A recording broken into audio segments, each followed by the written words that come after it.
자, 인사하겠습니다. 안녕하십니까. 자, 반갑습니다. 자, 이번 시간에는 우리 동일출판사 23년 우리 3과목이죠. 예, 정기희귀 1회 문제풀이 시간이 되겠습니다. 저는 MC민이고요. 예, 41번부터 해서 같이 한번 풀이해 보도록 하겠습니다. 자, 41번 우리 그 내부 고장 검출을 위하여 사용하는 계정기가 아닌 거 물어봤는데 제목 타이틀은 변압기 파트가 되겠고요. 41번은 내부 고장 검출이 포인트가 되겠네요. 그래서 비율 차동 계정기, 보통 이제 부울주 계정기가 변압기의 내부 고장 보호하는 계정기다라고 알고 계셨을 거고요. 충격 압력 계정기도 일종의 내부 고장 검출을 하는 계정기라고 보시면 됩니다.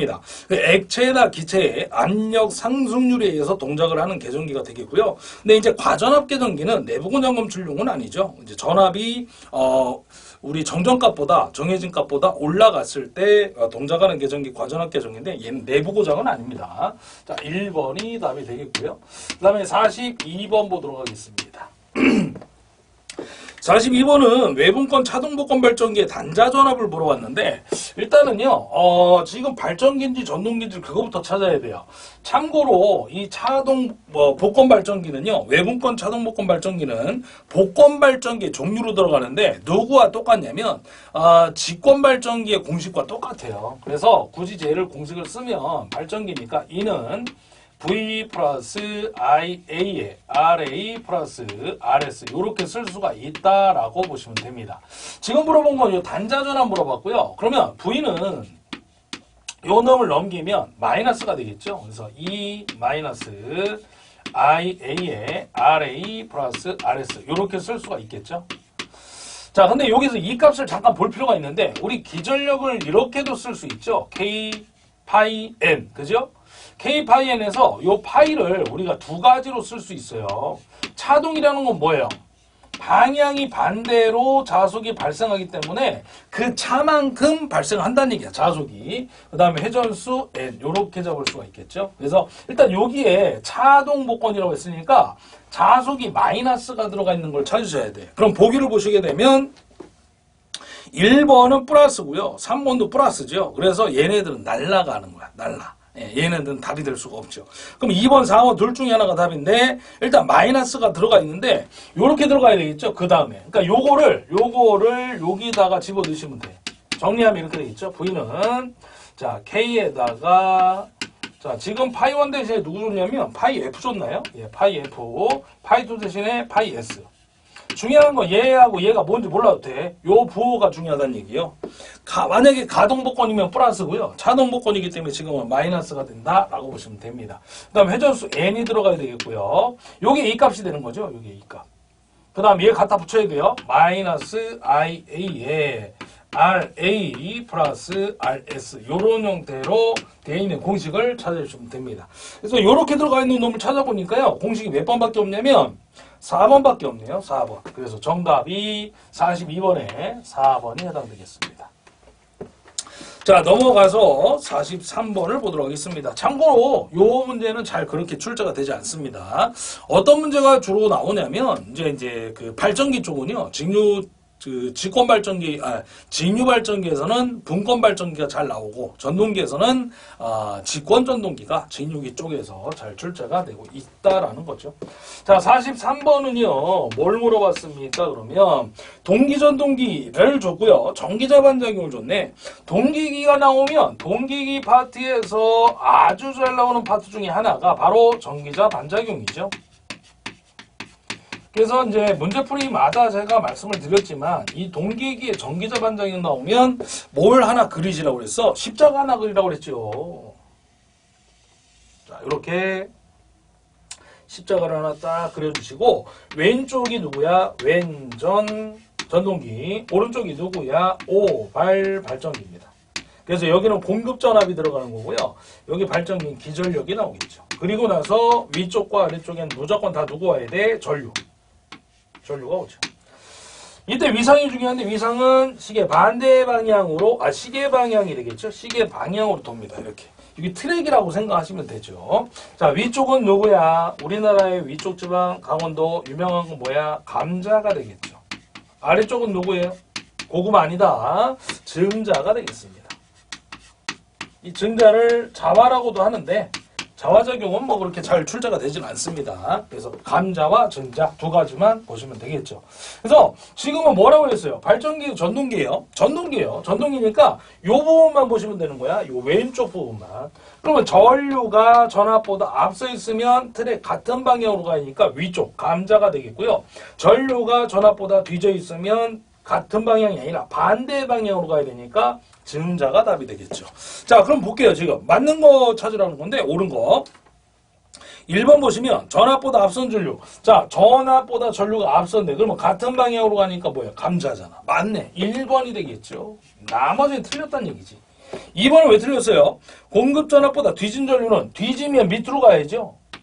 위상의 반대 방향으로 가야 되는 거야. 뒤진 거는. 그래서 밑에 증자가 답인데 감자라고 했으니까 틀렸고요. 3번과 4번에 보시면 교차자화작용이 나왔는데 이 교차자화작용을 우리는 다른 말로 뭐라고 해요? 횡축반작용이라고 하죠. 여러분들 횡축을 X축이라고 하지 않습니까? 그렇죠? 횡단 이런 얘기 하잖아. 횡단하면 서에서 동으로 가는 거거든. 그래서 X축. 종단은 위에서 아래로. 그죠? 예, 종축. 이거를 뭐 직축이라고도 합니다만. 그럼 횡축 X축이 누구야? 얘는 실수만 존재하는 부분이죠. 실수. 그래서 알마네로죠. 알마네로. 그래서 동이상이에요. 동이상. 위상차가 없어. 얘는 L과 C가 존재하니까 위상차가 존재하게 되는 거고요. 전압과 전류에. 그래서 횡축을 우리가 다른 말로 뭐라고 그래요? 교차자화작용이라고 하고요. 횡축반작용이라고도 합니다. 그래서 3번과 4번은 나가리. 그래서 정답은 1번이 되겠죠. 자, 44번 갑니다. 삼상동기 발전기의 각상의 유기기 전력에서 3고조파를 제거할 수 있는 베타가 얼마냐고 물어봤죠. 극간격분의 콜간격이 이제 베타의 크기인데 여러분들은 그 공식 뭡니까? 5고조파하고 3고조파 두 가지밖에 안 나와요. 그래서 3고조파 제것이 베타 값의 크기가 얼마예요? 하나 알아두시면 되겠고요. 3고조파는 0.67이에요. 그 다음에 또 하나가 5고조파 제것이 베타의 크기가 얼마예요? 물어보면 0.8이 되겠습니다. 원래는요, 단절권계수라는 게 있죠. KP. 그래서 사인에다가 공식이 2분의 베타 파이 하고 들어갑니다. 원래 여기 누가 오냐면 n이 오죠. 요 n을 갖다가 우리가 고조파 차수라고 합니다. 고조파 차수. 그래서 얘가 만약에 3고조파다 그러면 여기다 3을 넣으시면 되는 거고요. 5고조파 제거다 그러면 여기다 5를 넣은 다음에 베타의 크기를 찾는 거예요. 그럼 베타의 크기가 1에 가까우면서 1보다 작으면서 1에 가까운 값을 찾으면 고조파 제거가 된다고 얘기하죠. 그러니까 그거를 갖다가 우리 사인파를 그려가지고요. 0이 제로가 되는 지점을 갖다가 우리가 각각 찾아야 되는데 그걸 하려면 힘들어 솔직히. 그래서 우리는 답을 외우고 가는 게 편하지 않을까 생각을 합니다. 그래서 3고조파 나오면 얼마야? 0.67. 5고조파 나오면 0.8. 요것만 알고 계시면 되겠습니다. 만약에 7고조파 나오면 어떻게 하면 돼요? 그러면 그때는 해봐야 돼. 근데 우리는 할 줄을 알아 몰라. 모르죠. 그죠? 그래서 안 나온다고 보면 되죠. 나오면 어떡하냐고요? 그냥 틀리면 돼. 뭐 방법이 없잖아요. 그죠? 그럼 지금까지는 나온 적이 없다는 얘기야. 그래서 둘 중에 하나 왔다리 갔다리 하면서 출제가 되더라. 뭐 그 얘기입니다. 자, 45번 갑니다. 100마력을 줬네요. 우리 마력을 갖다 와트로 환산하려면 어떻게 하면 돼요? 우리 참고로 아무 말이 없으면 숫자만 주어지면 다 뭐야? 출력이에요. 그래서 얘도 전동기에 출력을 준 겁니다. 그래서 100마력을 갖다 와트로 환산하기 위해서는 우리 1마력이 746와트니까 요렇게 쓸 수가 있다는 얘기죠. 그러면 마력을 뭘로? 와트로 환산할 수가 있다. 이런 얘기입니다. 자, 그 다음에 전압을 줬어요. 600V. 전압 한번 써볼까요? 600V 줬고요. 뭐 단자전압이라고 보면 되겠네. 자, 그 다음에 회전수 전격전압 줬고요. 회전수 1200rpm 줬고요. 분권전동기를 줬어요. 분권전동기 제가 여기다 한번 적어볼게요. 그 다음에 계좌저항, 분권 계좌저항이 400ohm, 전기자저항이 0.022ohm 줬고요. 0.22ohm. 전격파에서 효율이 90%일 때 전부하신 역계전력 물어봤죠. 분권이니까 우리 역계전력 여러분들 어떻게 표현할 수 있습니까? V-IA에 RA 이렇게 쓸 수 있겠네. 자, 그럼 V값 줬으니까 600 넣으시면 돼요. 문제는 뭐야? IA 값을 안 줬죠. 얘를 구해야 된다는 얘기죠. 그러면 전기자 저항은 줬나요? 얘는 줬잖아. 얼마 줬어? 전기자 저항 0.225이라고 줬어요. 얘만 구하시면 돼. 자, IA 한번 구해볼까요? IA 어떻게 구하는 거야? 자, 우리 분권 전동기니까 I-IF 이렇게 들어가야죠. 두 개의 전류가 쪼개지니까, 그죠? 만약에 발전기면 플러스가 되는 거고요. 전동기는 마이너스입니다. 이때 I는 이렇게 표현이 되겠죠. V분의 P 마이너스 IF는 RF분의 V 이렇게 표현이 되더란 얘기입니다.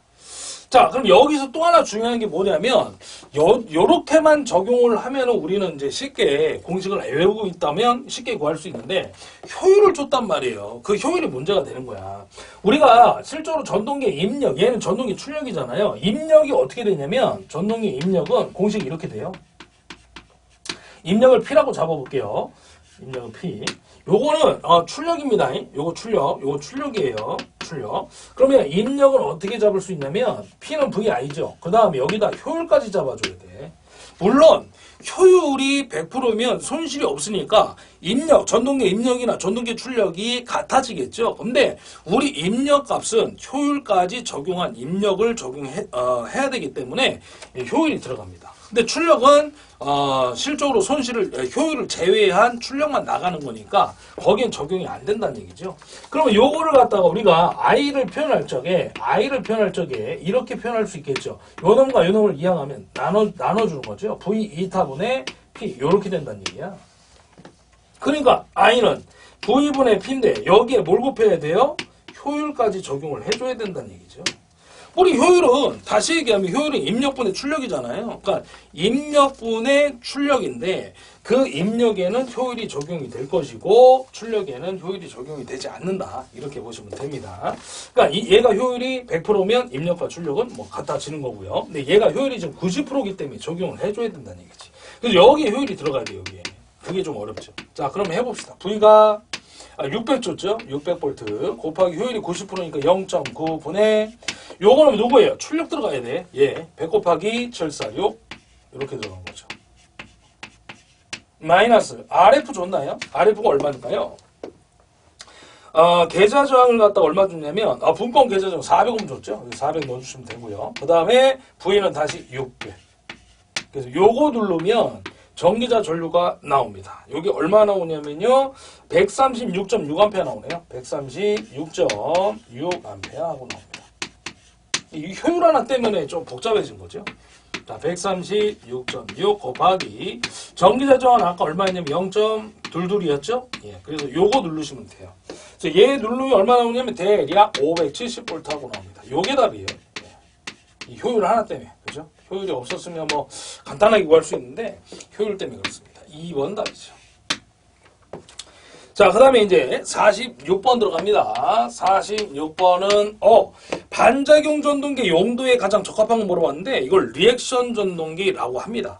근데 얘는 이제 그 구조가 좀 간단하고요. 그래서 이제 뭘로 쓰고 있냐면 이제 전기 시계 이런 용도로 뭐 측정기기용으로 뭐 쓰고 있다라고 하죠. 그래서 정답은 1번이 되겠습니다. 이런 문제는 뭐 가끔 나와요, 정말로. 그래서 답으로 여러분들이 체크해서 보고 가시면 좋지 않을까 생각하고요. 그다음에 47번 단상유도 전압 조정기가 나왔고요. 그 다음에 2차 측 전압이 주어졌죠. 그 다음에 2차 전류가 주어졌어요. 50A. 조정 전격 물어봤죠.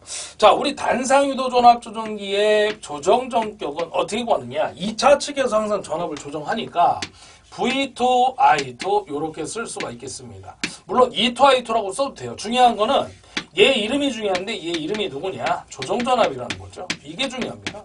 조정전압. 자, 그럼 조정전압을 어떻게 줬냐면 거기 보시면 이렇게 줬어요. 여기 오른쪽에다 제가 표현해 볼게요. 100 플러스 마이너스 30V 이렇게 줬죠. 그럼 제가 여러분들 한번 여쭤볼까요? 조정 범위는 얼마예요?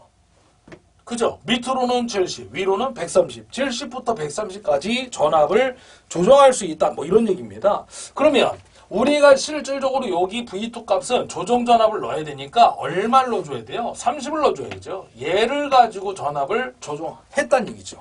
자, 2차 전류는 50A. 근데 단지를 보시게 되면 KVA로 물어봤기 때문에 마이너스 3승을 잡으셔야 돼. 그래서 얼마? 1.5 KVA가 답이 되겠죠. 정답 몇 번에 있어요? 1번이 되겠습니다. 이렇게 구하시면 되죠. 자, 그 다음 넘어가서 48번 갑니다. 만약에 3상 나오면 루트 3만 곱해주면 됩니다. 단상과 3상은 차이가 루트 3배 차이가 있으니까요.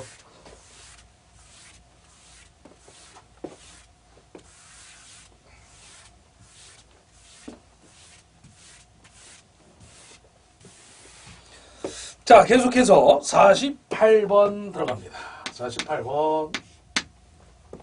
부하급변 시 부하각과 부하속도가 진동하는 난조현상을 일으키는 원인이 아닌 거 물어봤죠. 난조현상의 원인을 물어봤습니다. 난조 발생 원인.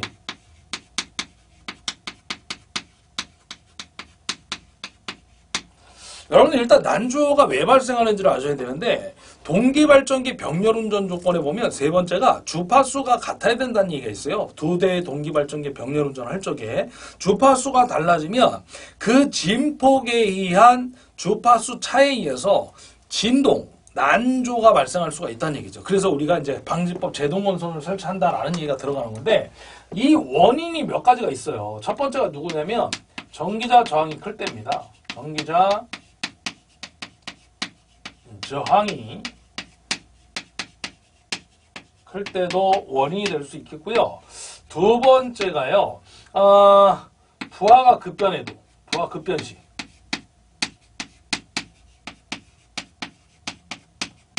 급변 시에도 우리가 이제 실제로 난조 발생이 될 수가 있죠. 속도가 변할 거니까 부하가 변하면.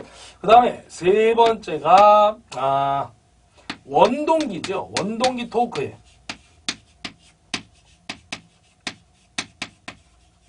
뭐가 포함됐다는 얘기예요? 고저파가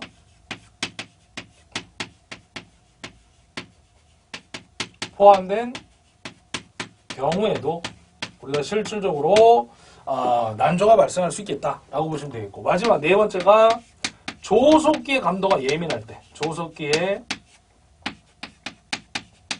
감도가 예민할 때도 발생할 수가 있겠습니다. 조속기라는 거는 이제 그 속도를 일정하게 잡아주는 장치를 얘기를 하는 겁니다. 영어로는 스피드 거버너라고 하는 거죠. 그래서 그 속도를 일정하게 잡아주는 모든 장치에는 얘가 들어가요. 조속기라는 놈이. 그래서 요거 외울 때 여러분 앞글자 따서 외우시는 거야. 어떻게 외울 거냐면 이렇게 외우세요. 전, 부, 원, 조. 알겠죠? 전부 원조 기억하시면 됩니다. 자, 그래서 보기를 잠깐 볼까요? 얘네들이 다 원인인데 지금 물어본 건 원인이 아닌 거 물어봤죠? 그럼 이 중에서 하나 없는 새끼가 있어. 2번 없죠. 걔가 답이란 얘기야. 2번 정답. 자, 49번 들어갑니다.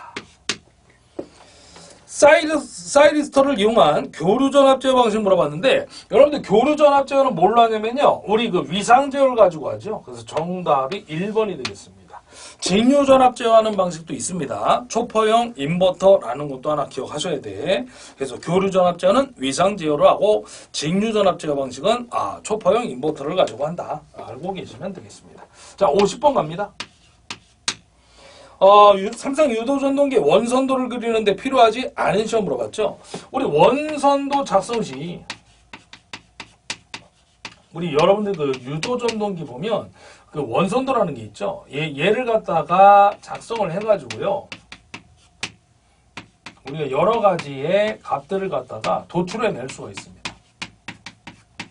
근데 얘를 갖다가 원선도를 작도할 때 필요한 시험들이 몇 가지 있다는 얘기야. 3가지가 있어요. 원선의 저항,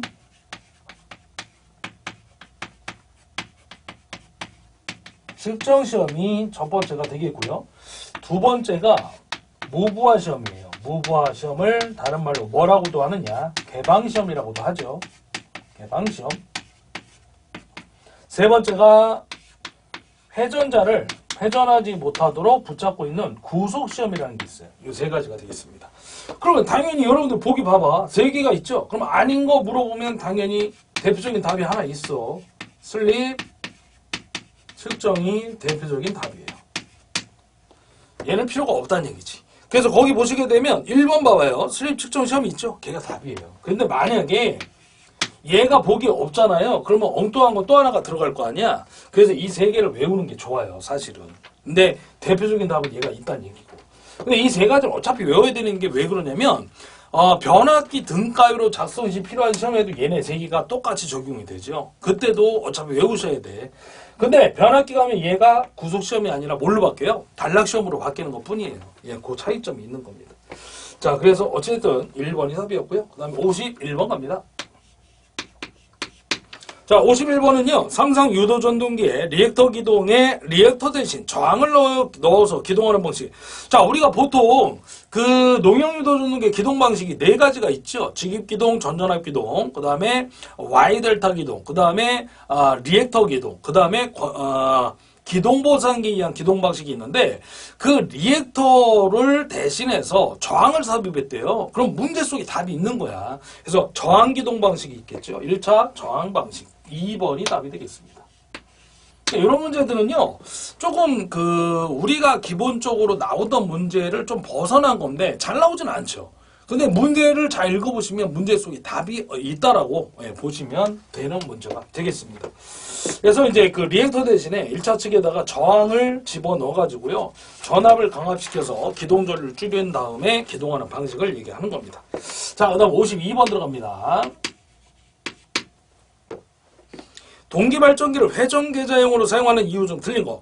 회전계좌형을 이제 우리가 보통 동기발전기 회전자로 많이 쓰고 있는데 첫 번째 이유가 회전계좌형은 계좌가 철심에다 코일을 감긴 감았는데 그 철 성분이 많이 들어가 있죠. 계좌는. 자속을 많이 만들어야 되기 때문에 철을 많이 집어넣었다라고 보시면 돼요. 그러니까 철이 많이 들어가 있다는 얘기는 뭐야? 기계적으로 튼튼할 수밖에 없죠. 그 다음에 그 계좌 쪽에는 직류 저전압을 인가하죠. 그래서 자속을 만들어내는데 전압이 작고 직류이기 때문에 손실이 적죠. 그래서 코로나 예방도 되고 뭐 이런 대책들이 있어요. 그래서 회전 계좌형을 많이 쓰는데 기전력의 파형 개선은 관련이 없어요. 걔는 코일을 감는 방법에 따라서 기전력의 파형이 개선되고 되지 않습니다. 그래서 회전 계좌형을 쓰든 회전 전계좌형을 쓰든 걔네하고는 관련이 없다. 파형 개선은 이렇게 이해를 하시면 됩니다. 정답이 1번이 되겠습니다. 그래서 우리가 이제 동기기는 회전자로 계좌를 많이 쓰죠. 회전 계좌형을. 그 이유가 이제 여러 가지가 있어요. 기계적으로 튼튼하고 아까 말씀드렸던 직류 저전압을 사용하기 때문에 코로나나 아니면 손실을 적게 방지할 수가 있다. 그래서 회전 계좌형을 쓴다. 이 정도 알고 계시면 됩니다. 그래서 이 문제도 사실은 회전 계좌형을 쓰는 이유가 아닌 거 물어보면 기전력의 파형 개선이 어떤 대표적인 하나의 답이라고 보시면 되겠습니다. 자, 그 다음에 53번 들어갑니다.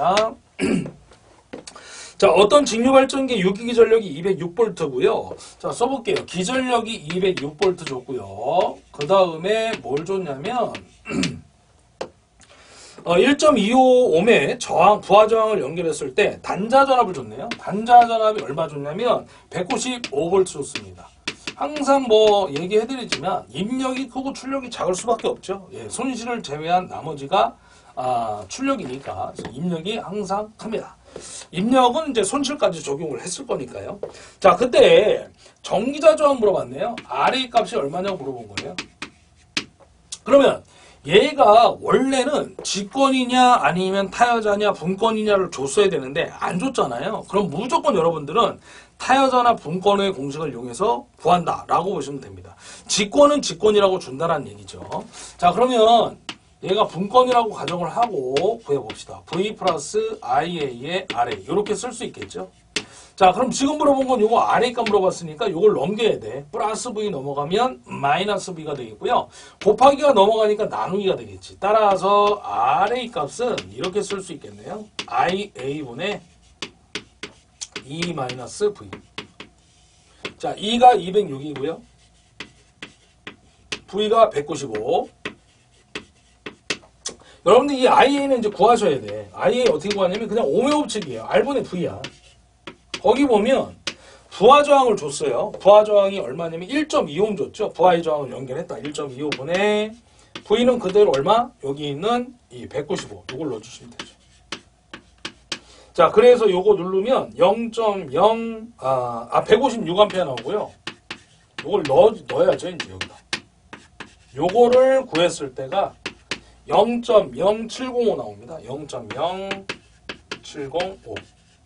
단위는 ohm이 되겠죠. 정답 몇 번이 있냐면 3번이 되겠습니다. 이렇게 구하는 거죠. 자, 그 다음에 54번 겁니다. 자, 54번은 이쪽에서 할게요. 이쪽에서.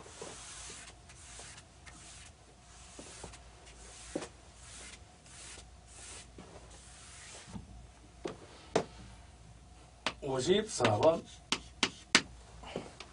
자, 분권 전동기가 있죠. 분권이라고 줬고요, 이번에. 뭐 하나 좀 밑줄 그시고, 단자 전압 215, 전기자 전류가 50A, 전기자 저항이 0.15, 회전수가 1500, 토크 물어봤네요. 우리 토크의 단위가 중요한데, 단위가, 킬로그램 아닙니까? 그러면, 공식이 이렇게 들어가야 되겠죠. 0.975, n분의 p.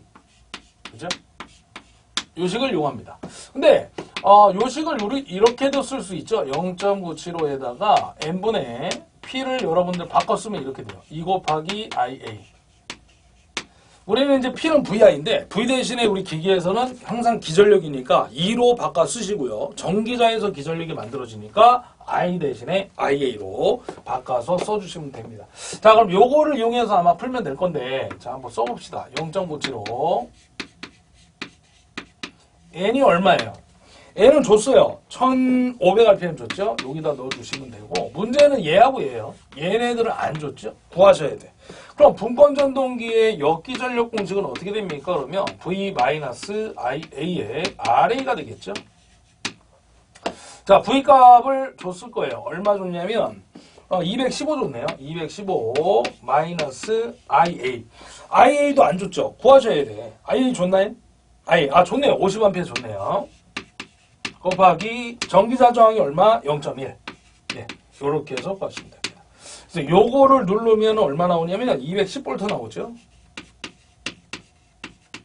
그래서 여기다가 210을 넣으시고 곱하기 전기자 전류니까 아까 얼마?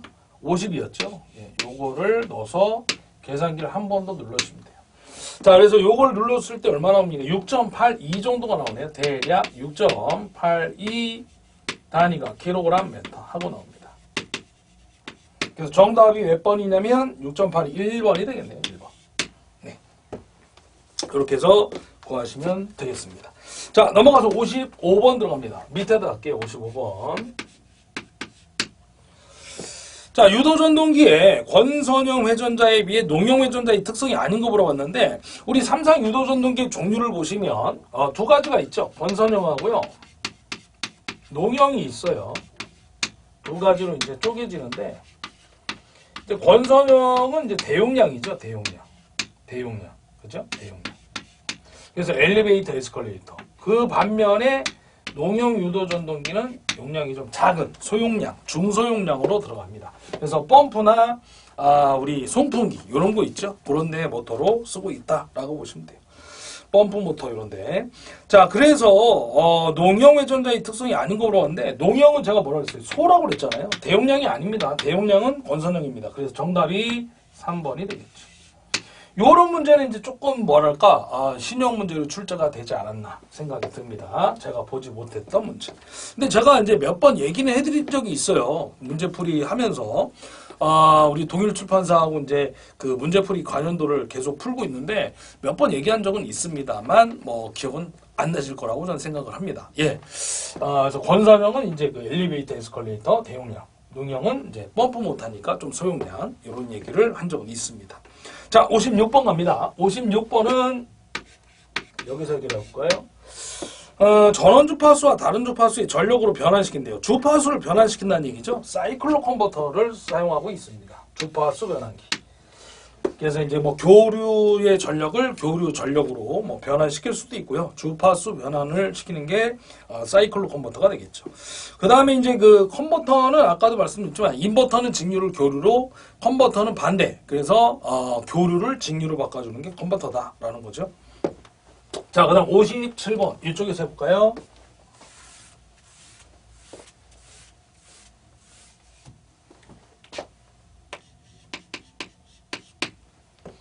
삼상 유도 전동기에서 2차 저항을 2배로 했을 때 최대 토크가 어떻게 되냐요? 여러분들 그 슬립을 보시면 비례추에서 나오는데 이 2차 저항을 증가시키면 슬립도 2배 돼요. 근데 안 변하는 게 있어. 최대 토크는 변하지 않아요. 최대 토크는 변하지 않는다. 그래서 항상 불변이다 라는 것을 알고 계셔야 됩니다.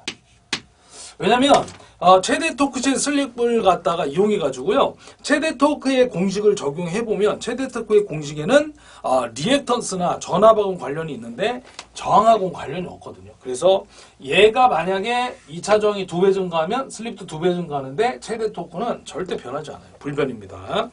자, 그래서 정답 몇 번? 4번이 되겠죠. 다음 58번.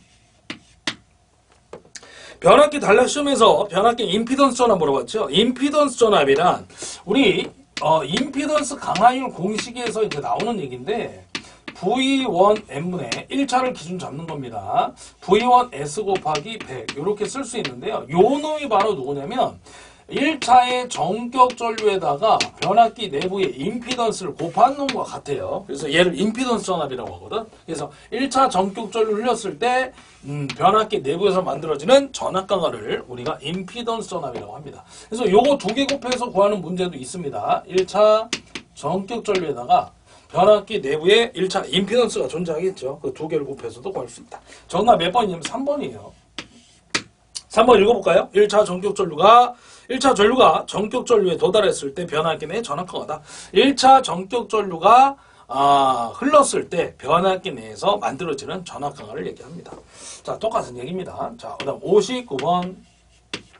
자, 스태핑 모터의 특징을 설명한 것으로 옳지 않은 것. 스태핑 모터 나왔죠? 얘가 이제 그 특수전동기 쪽에서 좀 잘 나오는데 얘가 문제가 뭐냐면 잘 나오는데 특징이 더럽게 많아. 그래서 이거를 특징을 다 외울 수는 없고요. 문제 속에서 해결을 하시는 게 좋지 않을까 생각을 합니다.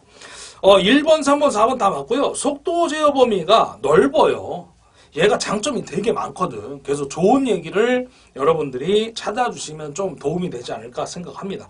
그래서 속도 범위가 굉장히 광범위하고요. 초저속에서 토크가 커요. 2번이 틀렸죠. 뭐가 틀렸다는 얘기야? 속도 제어 범위가 넓다라고 해야 돼요. 광범위하다. 그게 틀린 얘기입니다. 나머지 다 맞고요.